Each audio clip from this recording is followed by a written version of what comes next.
السلام علیکم ورحمۃ اللہ وبرکاتہ۔ بسم اللہ الرحمن الرحیم۔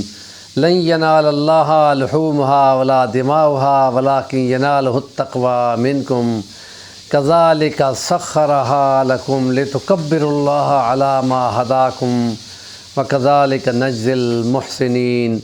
وقال اللہ تعالی ما آتاکم الرسول فخذوہ وما نہاکم عنہ فانتہوا رب زدنی علما۔ سیرت نبوی صلی اللہ علیہ وسلم عبادات کے سلسلے میں حج کی کچھ باتیں باقی تھیں۔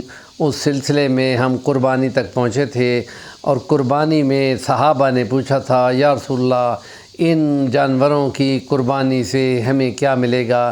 نبی پاک نے فرمایا تھا کہ اس کے جانور کے جو بھی ہے، اونٹ ہے یا گائے ہے یا مینڈھا ہے یا بکرا ہے، ان کے جسم پہ جتنے بال ہیں اتنے بالوں کے برابر تمہیں نیکی ملے گی، اور تمہارے گناہ جو ہیں وہ مٹیں گے۔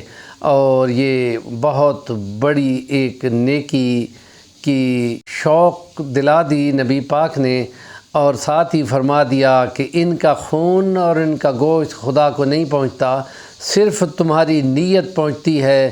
اور اس لیے کہ تم کو یہ معلوم ہو کہ اللہ نے تمہارے ہاتھوں میں ان کو مسخر کر دیا ہے تاکہ تم اس پہ اللہ کی بڑائی بولو۔ تو اس لیے جس وقت ذبح کرتے ہیں تو اس وقت بھی پڑھتے ہیں اس کے گلے پہ چھری پھیرتے ہوئے بسم اللہ اللہ اکبر۔ اور جو مکے کے مشرکین ابراہیمی اپنے آپ کو کہلاتے تھے، اور کتنے سینکڑوں سالوں سے یہ بول رہے تھے، لیکن ذبح کرتے وقت بولتے تھے بسمک اللہم۔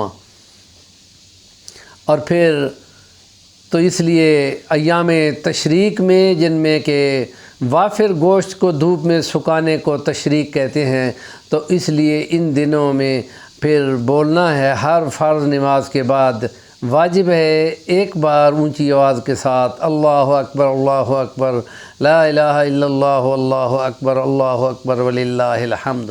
آج عید کا پہلا دن گزر گیا، کل دوسرا دن ہوگا اور پرسوں تیسرا دن ہوگا۔ نبی پاک نے یہ تعلیمات دی ہیں کہ خدا پاک یہ کہتے ہیں کہ جو رسول تمہیں حکم دے وہ تم نے ماننا ہے، اور جس بات سے منع کرنا ہے اسے تم رک جانا ہے۔ تو اس میں نبی پاک نے فرما دیا تھا کہ پہلے دن میں اجر پورا ملے گا، دوسرے میں اس سے کچھ کم ہو جائے گا، تیسرے میں اس سے بھی زیادہ کچھ کم ہو جائے گا۔ جیسے اماں عائشہ سے نبی پاک صلی اللہ علیہ وسلم کے بارے میں پوچھا گیا کہ اماں عائشہ آپ کے حجرے میں یہ اتنی بڑا لمبا سا نیزہ کیوں کھڑا ہے؟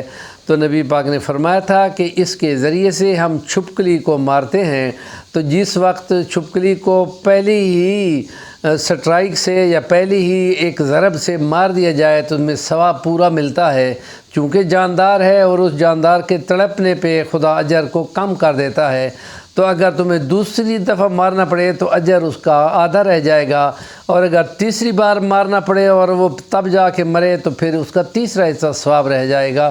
اسی طرح پہلے دن میں اجر فل ہے، پورا ہے، اور اگر کسی وجہ سے دوسرا دن جاتا ہے تو اس میں اجر کم ہوگا، تیسرے میں اس سے بھی کم ہو جائے گا۔ لیکن یہ ہے کہ 3 دنوں کی یہ ایک ترکیب نبی پاک صلی اللہ علیہ وسلم نے مسلمانوں کو دی ہے، اور یہ بہت بڑی ایک رعایت ہے جو مسلمانوں کو اس سلسلے میں یہاں پہ ملی ہوئی ہے۔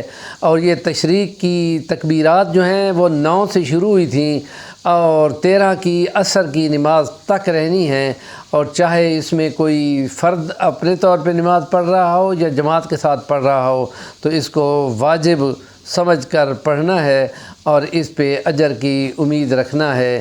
ہمارے چینل کا نام ہے صفی الوانی، ضرور سبسکرائب کریں اور کام کی بات کا کمنٹ دیا کریں۔